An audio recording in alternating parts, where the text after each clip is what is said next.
सबके पास वक्त था, मगर किसी के पास एक दूसरे के लिए किसी से बात कर रही थी। पूती कॉलेज से आती तो अपनी दोस्तों की क्या ये तरक्की है, जब सबके पास फोन है मगर बात करने वाला कोई नहीं।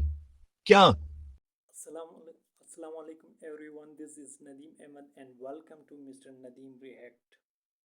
I hope you are fine and feeling well. Today I bring very amazing video. The title of video: using too much phone at home.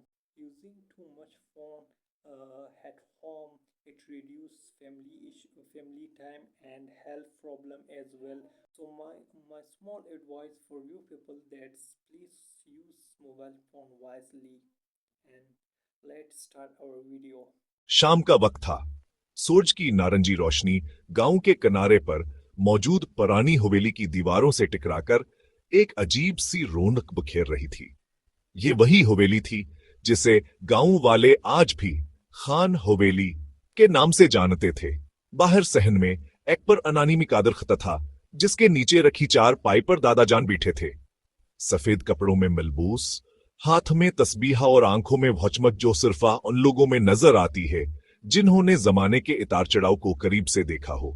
दादाजान के अर्दगिर्द बचपन की हा खुशबू सी थी जो कब ब्यास हवेली का खासा हवा करती थी।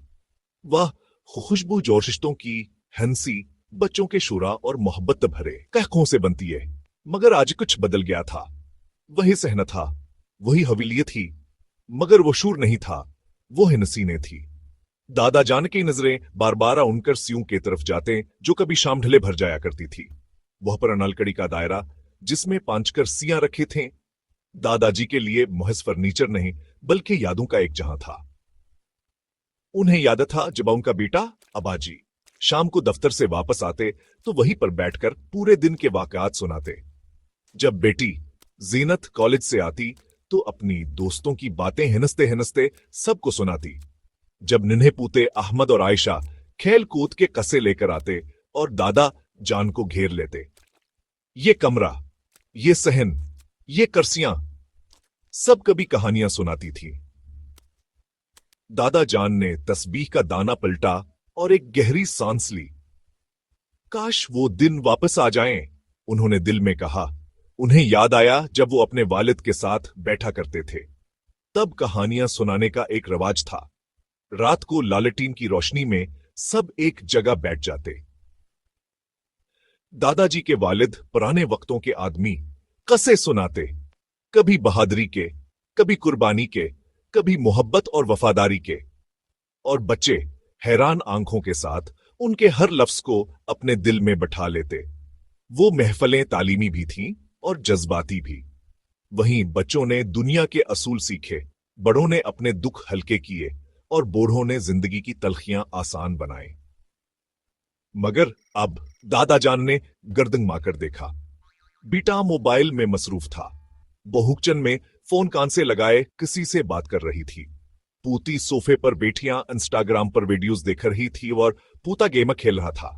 सबाए के ही कमरे में थे, मगर कोई किसी के साथ नहीं था। खामोशी के शोर ने हर आवाज को दबा दिया था। दादाजी के लबों पर मुस्कुराहट आई, मगर दिल के अंदर आया एक तूफान था। क्या यह ही घर है जो कभी मोहब्बत का कला था? क्या यह हैलू गहे जो मीरे कसे से सुनने के लिए मरे जाते थे? उन्होंने सोचा। ये वक्त दादा जान के लिए अजनबी था। उन्हें लगता था जैसे वो अपने ही घर में मुसाफिर हों। वो समझ नहीं पाते थे कि ये मोबाइल फोन किस तरह सबके दिल चरा ले गए हैं। रिश्ते जो कभी सांस की तरह जरूरी थे, अब नेटवर्क की तरह बस ऑनलाइन दिखाई देते हैं। दादा जान की आंखों के सामने अपने माजी की फिल्म चलने लगी। वो दिन जब वो जवान थे, जब दोस्तों के साथ बैठकर देर तक बातें करते, जब रात को हवेली में हंसी के कहकहे गूंजते, जब रिश्ते वक्त मांगते थे और लोग खुशी खुशी वक्त देते थे। मगर आज सबके पास वक्त था, मगर किसी के पास एक दूसरे के लिए वक्त नहीं था। खामोश रिश्ते, रात के खाने का वक्त हो चुका था। पुरानी हवेली के दीवारों पर लटके घड़ियाल ने आहिस्ता से घंटी बजाई। यह युक्त था जब कब भी पूरा खानदाना एक ईद खवान पर जमा होकर खाता था। दादा जान को वो पुराने दुनियादार जबदत सतरखान पर बैठने के लिए सब जल्दी करते थे, जैसे यह कोई मेला हो। अहमद और आयशा दादा जान के दाएं और बाएं बैठते, बेटा अपने वालिद के सामने, और बहुसब के लिए खाने के बर्तन सजाती। दस्तरखान पर सिर्फ खाना नहीं होता था, वहां कहानियां होते, मशवरे होते और मोहब्बत के बेशुमार जायके बिखरे होते। मगर आजूहा मंजर भी बदल गया था। दादा जान चार पाई से उतरकर आहिस्ता आहिस्ता चलते हुए डाइनिंग हॉल की तरफ आए। बड़ी मेज पर प्लेटें रखी थी, खाने की खुशबू फैली हुई थी, मगर माहौल खाली था। बीटा अपने कमरे में लैपटॉप पर काम कर रहा था। बहुक्सी ऑनलाइन शॉपिंग ऐप पर कपड़ों की ये तस्वीरें देख रही थी। अहमद अपने फोन पर वीडियो गेम खेल रहा था और आयशा इंस्टाग्राम पर अपनी दोस्तों के साथ लाइव चीट कर रही थी। सबाई खींच तक के नीचे थे, मगर सबल गालगदनिया में कैद। दादा जान ने ऊंची आवाज में कहा, बेटा खाना तैयार है। बेटे ने जवाब दिया, जी अबू, बस 5 मिनट में आया। बहू ने किचन से कहा, आप शुरू करें, मैं आती हूं। अहमद ने कानों में लगे हेडफोन उतारे बगैर कहा, दादा जान आप खा लें, मैं बाद में खाऊंगा। आयशा ने बस उंगलियों से इशारा किया, जी दादा आप शुरू करें। दादा जान खामोशी से बैठ गए। सामने प्लेट में रखा गरम खाना भी सर्द महसूस होने लगा। वो सोचने लगे, क्या मैं इस घर का फर्द हूं या बस एक पुराना फर्नीचर जो यहां मौजूद तो है मगर किसी की तवज्जो नहीं। उनकी आंखों में नमी तैरने लगी। ये वो लम्हा था जब दादा जान के जहन में कई सवाल गूंजने लगे। क्या ये तरक्की है, जब सबके पास फोन है मगर बात करने वाला कोई नहीं? क्या ये वही खानदान है जिसके लिए मैंने अपनी जिंदगी की कमाई लुटा दी? क्या ये वही बच्चे हैं जिन्हें मैंने अपनी गोद में कहानियां सुनाकर बड़ा किया?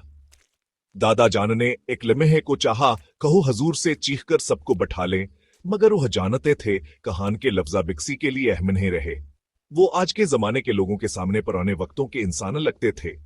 उन्हें एहसास हवाक कि टेक्नोलॉजी ने रिश्तों को बदल दिया है। जहां पहले आंखों में आंखें डालकर बात होती थी, अब वहां स्क्रीन के जरिए दिल बहलाए जाते हैं। रात का खाना दादा जाने के लिए एक कड़वाल में बन गया। उन्होंने प्लेटा टाटाया और कमरे के तरफ लौट गए। उनके कदम भारी हो चुके थे, जैसे वो सिर्फ जिस्म नहीं बल्कि अपने अंदर का बोझ भी घसीट कर ले जा रहे हों।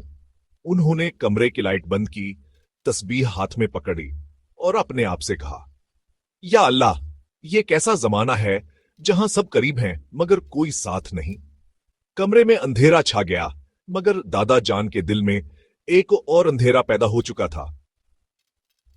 If you like this video, please subscribe, like and share. And thank you very much for watching.